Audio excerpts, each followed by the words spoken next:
Bonjour à tous, alors aujourd'hui je vous propose un exercice sur les probabilités. C'est un exercice qui est tiré du sujet anti-Guyane qui est tombé en septembre 2020. Je t'invite donc à faire cet exercice, donc de mettre la vidéo en pause et lorsque tu auras terminé de mettre la fonction play afin de pouvoir avoir la correction avec les explications. Je suppose que tu as eu le temps de faire cet exercice, donc nous allons corriger cela ensemble. Alors on va déjà commencer par lire l'énoncé. On nous dit on dispose de deux urnes.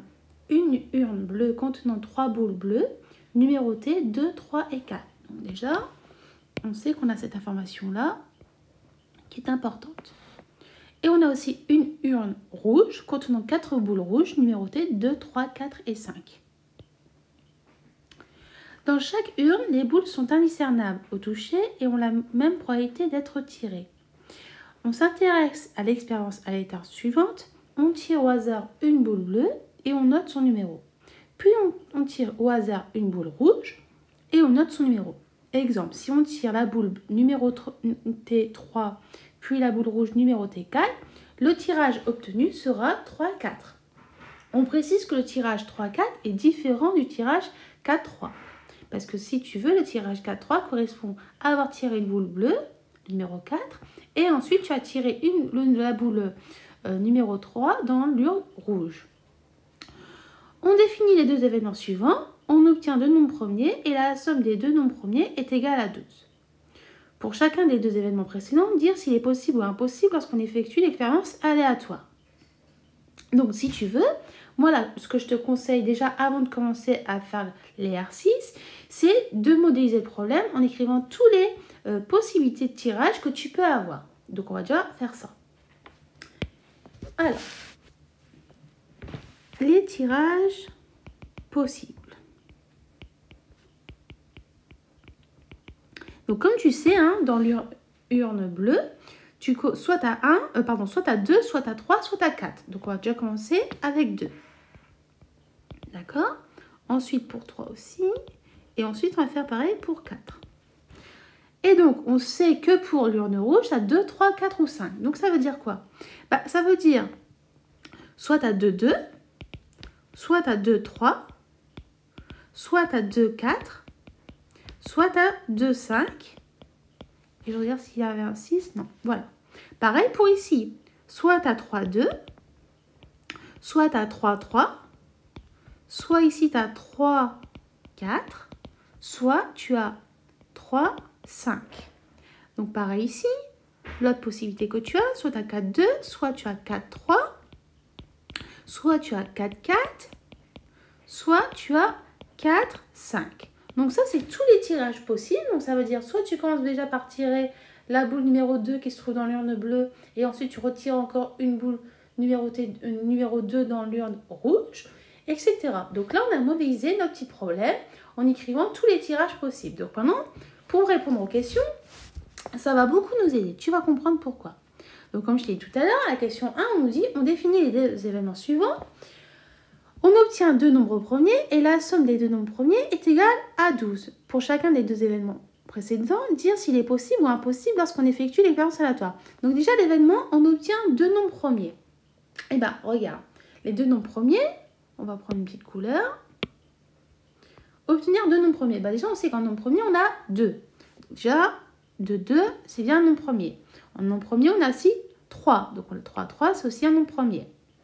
Donc, déjà, c'est super. Mais comme je viens de te dire, 2 est un nombre premier et 3 est un nombre premier. Donc, on peut prendre 2, 3. Et on peut prendre aussi 3, 2. Ensuite, 5 est aussi un nombre premier. Donc, on peut prendre 2, 5. Et pour l'instant, ça va.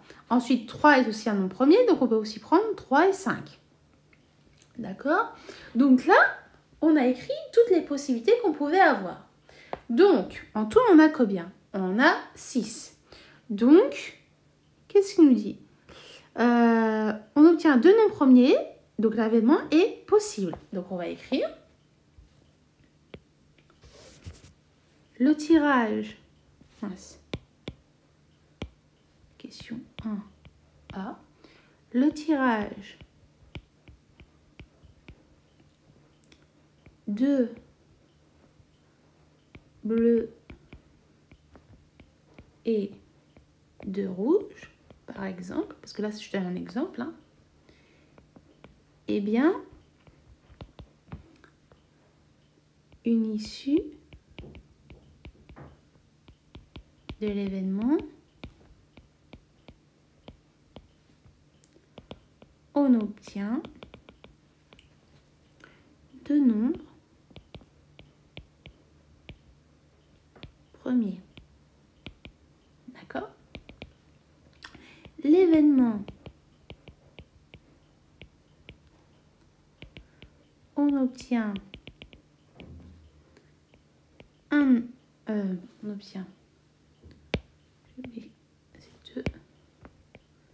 deux nombres premiers.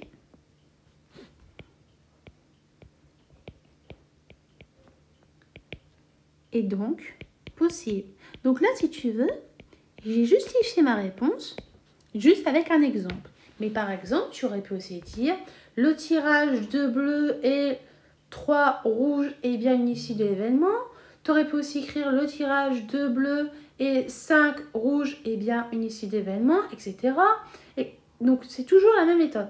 Tu donnes un exemple qui montre que tu as au moins une issue qui appartient à cet événement-là. Et donc, si ça appartient à au moins si tu as au moins un événement qui appartient, si tu as bien une issue qui appartient à cet événement, donc ça veut dire que c'est un événement qui est possible.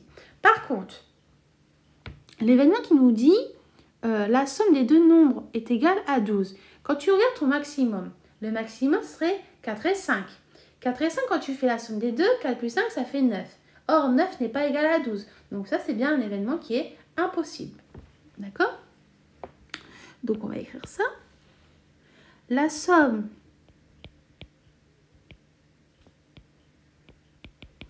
maximale qu'on peut obtenir est 4 plus 5 est égal à 9. Or, 9 est différent de 12. Donc, l'événement, la somme des deux nombres est égale à 12 est impossible.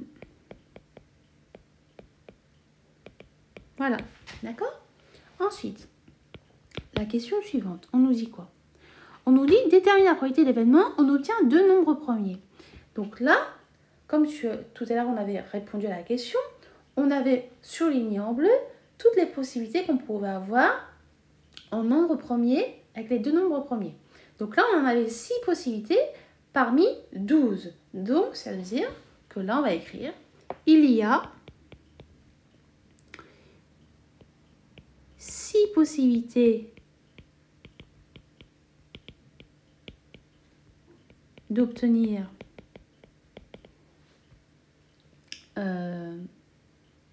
deux nombres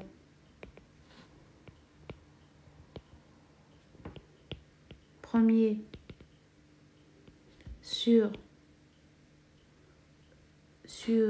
12. Oui, c'est ça. Donc, la probabilité d'obtenir deux nombres premiers est 6/12. Et ça, on peut simplifier, ça nous fait 1/2. D'accord? Ensuite, on nous dit quoi? On nous dit à la question 2, on obtient un double lorsque les deux boules tirées portent le même numéro. Justifier que la probabilité d'obtenir un double lors de cette expérience est un quart. Donc, on va prendre une petite couleur. Alors, ici, on a un double ici, on a un double là, on a un double ici. D'accord? Donc, ça veut dire quoi? Ça veut dire qu'on a 3 possibilités d'obtenir un double parmi les 12. Donc, ça fait une probabilité de 3/12. Et lorsque tu vas simplifier, tu vas trouver un quart. Donc, on va rédiger ça au propre. Donc, la question 2. Les doubles possibles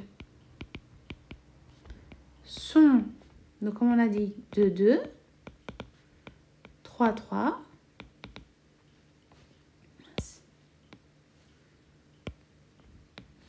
et 4, 4. Donc,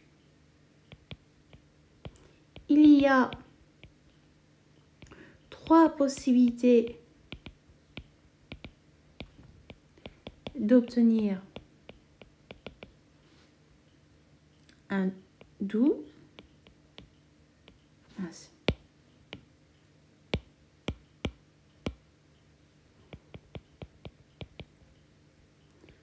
Sur 12. Donc, la probabilité d'obtenir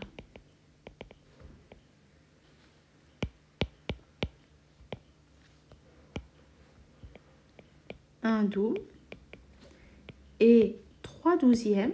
Et comme je t'ai dit, 3 douzièmes, tu peux le simplifier, ça nous donne un quart. D'accord?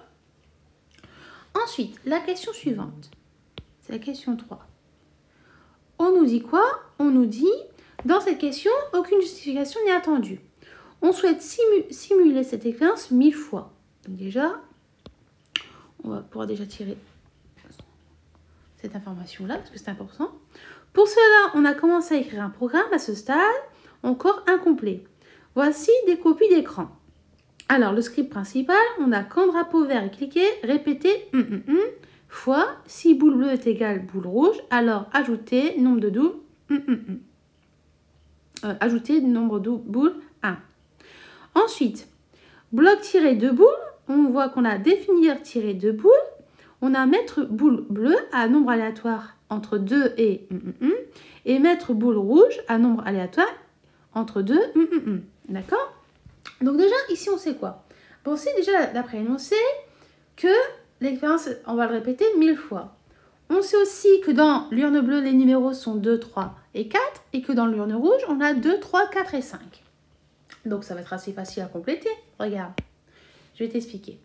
Donc, déjà, on va écrire comme ça. Il faut remplacer. Donc, je vais écrire A par... Comme ça, on va compléter au fur et à mesure. B par et C par. Comme ça, on complétera au fur et à mesure. Et bien, déjà le A. On nous dit quand drapeau vert est cliqué, répéter fois. D'après l'énoncé, on va répéter 1000 fois. Donc, ça veut dire notre A, c'est 1000. Donc, quand drapeau vert est cliqué, répéter 1000 fois. Si boule bleue est égale boule rouge, alors ajouter un nombre de boules 1. Donc, déjà, notre A, on va le remplacer par 1000. D'accord? Ensuite, on nous dit quoi d'autre? Dans le bloc, tirer 2 boules. On nous dit définir tirer 2 boules, mettre boule bleue à nombre aléatoire 2 et B. D'après l'énoncé, la boule bleue, on a soit 2, soit on a 3, soit on a 4. Donc, c'est-à-dire on a les nombres qu'on a, c'est entre 2 et 4. Donc, B, on va le remplacer par 4. Ensuite, pour la ligne suivante de notre code, on a mettre boule rouge à un nombre aléatoire entre 2 et C. On sait que les boules dans l'urne rouge sont compris entre 2 et 5, leur numéro, donc leur nombre quoi. Donc, on a soit 2, soit 3, soit 4, soit 5. Donc, la réponse est entre 2 et 5. Donc là, notre C, on va le remplacer par 5. D'accord? Ensuite, on nous dit quoi? Donc là, on a répondu à la question A. Je vais mettre la question A ici. Je vais agrandir ma petite fenêtre. Donc ensuite, dans le script principal, indiquer où placer le bloc tirer 2 boules. Et bien, en fait, il faut placer notre bloc tirer 2 boules juste après l'instruction de répéter 1000 fois. Pourquoi? Parce que si tu répètes 1000 fois, automatiquement, tu vas chaque fois tirer ta boule. Donc, tu ne vas pas mettre tirer ta boule avant de le répéter. Comme tu vas répéter 1000 fois, automatiquement, tu vas le mettre cette instruction-là à l'intérieur de notre boucle répétée. Et tu commences par tirer. Et ensuite, tu vas comparer si tu as une boule bleue ou si tu as une boule rouge. Si tu as une boule qui est numéro tel numéro ou une boule tel numéro qui vient de la boule, qui est tirée de la boule urne rouge ou la boule tirée de l'urne de l'urne bleue, et tu vas comparer si leur numéro et elles sont identiques, c'est-à-dire si on a un nombre double. Et si c'est un nombre double, bah, automatiquement, tu vas mettre 1 dans ton score. Donc, tu vas mettre 1, 1, 1. D'accord? Donc, ça nous donne quoi? Donc, on a, il faut placer ce bloc juste après l'instruction répétée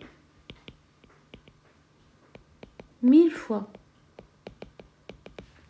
Donc, je répète, hein, si tu n'as pas bien compris le petit code, lorsqu'on va rajouter juste ici, là, juste après notre répété, et ben quand tu vas cliquer sur ton drapeau vert, donc déjà le code de notre programme, il va se répéter 1000 fois parce qu'on a fait 1000 expériences. Si ta boule bleue et ta boule rouge sont identiques, c'est-à-dire s'ils ont le même numéro, bah automatiquement, on va rajouter 1 à notre score. Si la boule rouge et la boule bleue ne sont pas identiques, c'est-à-dire qu'ils n'ont pas le même numéro, donc ça veut dire que tu ne vas rien rajouter, tu vas continuer ton expérience jusqu'à obtenir un numéro qui sera double.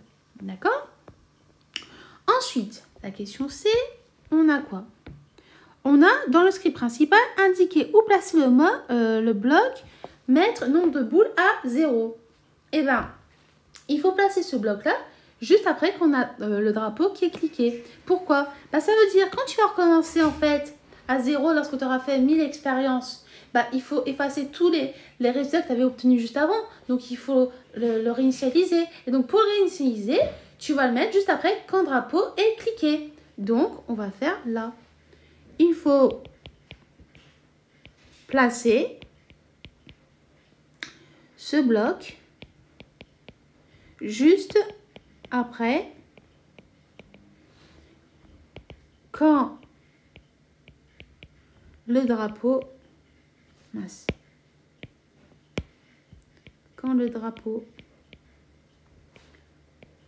vert est cliqué. Voilà. Ensuite, la dernière question de notre exercice, on dit on souhaite obtenir la fréquence d'apparition du nombre de doubles obtenus. Parmi les instructions ci-dessous, laquelle faut-il placer à la fin du script principal après la boucle répétée? Bah déjà, la proposition 1, on dit dire nombre de doubles. Bon, là, on va juste donner le nombre de doubles que tu as obtenu en tout, donc ce n'est pas une fréquence. La proposition 2, c'est dire nombre de boules divisé par 1000. Donc là, tu as obtenu par exemple 3 nombres de boules, 3 nombres de doubles, et donc parmi les 1000, donc ça te fait 3 sur 1000, donc là tu as une fréquence. Par contre ici, lorsqu'on te dit proposition 3, dire nombre de boules divisé par 2, bah là c'est comme si tu avais supposé que tu as fait seulement que 2 expériences, c'est-à-dire qu'on l'a répété juste 2 fois. Or là dans notre programme, on le répète 1000 fois. Donc la réponse ici, c'était la proposition numéro 2. Donc, la proposition